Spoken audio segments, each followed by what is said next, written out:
இப்போ நான் வேப்ப மரத்தை பற்றி தான் பேச போகிறேன். வேப்ப மரத்தில் எவ்வளோ மருத்துவம் இருக்குன்னு தெரியுமா? வேப்ப மரத்தில் பட்டை, வேப்ப இலை, கொழுந்து, காய், பூ.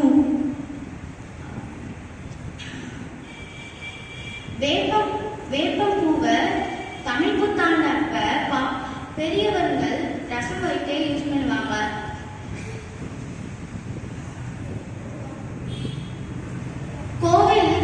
கோவில்ல வேப்ப இலையை கட்டி வைப்பாங்க. ஏன் தெரியுமா?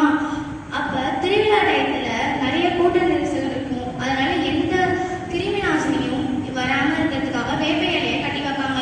வீட்டு வாசல்ல வேப்ப இலையை கட்டி வைப்பாங்க. ஆடி மாசத்துல வீட்டு வாசல்ல வேப்ப இலையை கட்டி வைப்பாங்க. பெரியவங்க ஆடி மாச காத்துல அம்மியும் பறக்கும்னு சொல்லியிருப்பாங்க. ஆடி மாச காத்துல கிருமி தொற்றுகளும் நிறைய வரணும். அதனாலதான் வேப்ப இலையை கட்டி வைப்பாங்க. நன்றி. அனைவருக்கும் வணக்கம். என் பெயர் ஸ்ரீதர்ஷா. நான் 7ஆம் வகுப்பு படிக்கிறேன். நான் இன்று மாமரத்தின் பயன்களை பற்றி கூற வந்துள்ளேன். இதயத்தையும் மூளையையும் பலப்படுத்தி நோய் எதிர்ப்பு சக்தியை அதிகரிக்கிறது. மாம்பழத்தின் மேல் தோல் பகுதியில் தான் வைட்டமின் சி சத்து அதிகமாக உள்ளது. ஞாபக சக்தியை அதிகரிக்கிறது. நரம்பு சம்பந்தப்பட்ட அனைத்து நோய்களையும் தீர்க்க உதவுகிறது. இந்த வாய்ப்பை கொடுத்ததுக்கு நன்றி. அனைவருக்கும் வணக்கம். என் பெயர் அஷிதா. நான் 7ஆம் வகுப்பு முடிச்சு 8ஆம் வகுப்பு போறேன். நான் இப்ப பேச போற மரம் பொங்க மரம். அதோட நன்மைகள் என்னன்னு சொல்றேன். இப்போ பொங்க மரத்தோட இலைய சுடுதண்ணில போட்டு கொதிக்க வச்சுக்கணும்னு சொன்னா தோல் நோய்கள்லாம் போகும். அதே மாதிரி அந்த பூ தேனையெல்லாம் ஈர்க்க கூடாது. அது மண்ணுல புதைச்சோம்னா மண் அரிப்பு குறையும். அது மட்டும் இல்லாம அந்த விதைய அல்சர்ல எண்ணெய் எடுத்து மூட்டு வலிக்கும் பயன்படுத்துவாங்க. சில பேர் அல்சர், நுரையீரல் அந்த பிரச்சனைக்கும் சரிப்படுத்துவாங்க. ஆனா டாக்டரோட சில பேருக்கு இது அலர்ஜி ஆகும். அதனால டாக்டர்கிட்ட கேட்காம இது யாரும் உபயோகப்படுத்த கூடாது. அதே மாதிரி இது மாசு கட்டுப்படுத்தும். அது மட்டும் இல்லாம குளுமையான நிழலும் இது கொடுக்கும். நன்றி. அனைவருக்கும் என் மதிய வணக்கம். நான் இன்னைக்கு அன்றாட வாழ்வில் எளிதாக கிடைக்கக்கூடிய கொய்யாப்பழத்தை பற்றி பேச போகின்றேன். கொய்யாப்பழத்தை சாப்பிட்டால் என்ன நன்மைகள் கிடைக்கும் என்று நான் சொல்ல போகிறேன். முதலாக நம்மளுக்கு நோய் எதிர்ப்பு சக்தி கிடைக்கும், நல்லா பலம் கிடைக்கும். அடுத்து நாம் சர்க்கரை குறையும், கண் பார்வை மேம்படும், மலச்சிக்கல் நீங்கும். வணக்கம். என் பெயர் அபர்ணா. நான் பேசப்போவது எலுமிச்சை பழம்.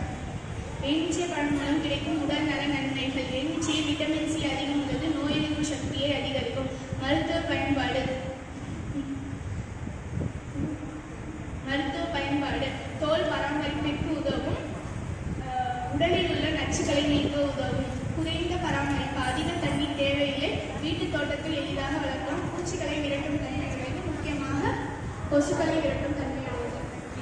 அனைவருக்கும் வணக்கம். என் பெயர் பூர்விகா. நான் 7ஆம் வகுப்பிலிருந்து 8ஆம் வகுப்பு போகிறேன். நான் இப்பொழுது தென்னை மரத்தை பற்றி கூறப்போகிறேன். தென்னை மரம் கற்பக மரம் என்று அழைப்பர். தென்னை மரம் நீண்ட ஆயுள் கொண்டது. தென்னை மர இலைகளை வீடு, குடிசை அலங்காரம் செய்ய பயன்படுத்துவோம். தென்னை மரத்தில் கிடைக்கும் தேங்காயை வைத்து சமையலுக்கும் மருத்துவத்திற்கும் பயன்படுத்துவோம்.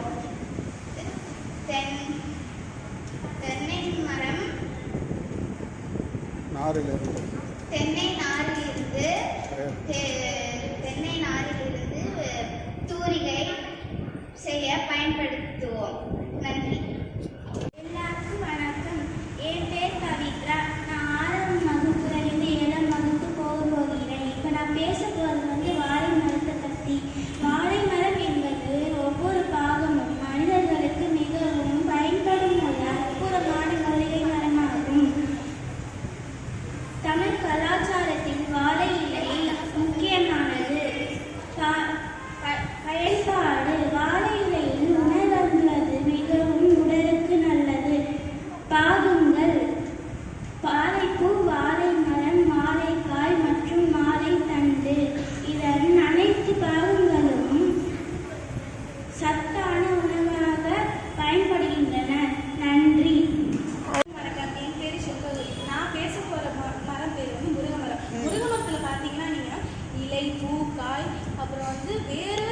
பட்டையெல்லாம் இருக்குது. இதை வந்து உணவாகவும் வந்து சாப்பிட்றாங்க.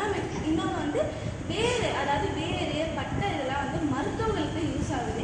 அது என்னன்னு பார்த்தீங்கன்னா அதில் வந்து விட்டமின் ஏ மற்றும் சி இருக்குது.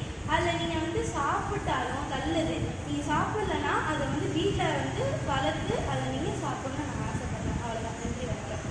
அனைவருக்கும் வணக்கம். என் பேர் பிரவீனா. இப்போ நான் வந்து பேச போகிறது கருவேப்பிலை மரம். முடியை நல்வாக்குகிறது, கண் பார்வையை மேன்மேலும் உறுதியாகிறது, இரத்த சோதனையை குணப்படுத்துகிறது, கல்லீரலை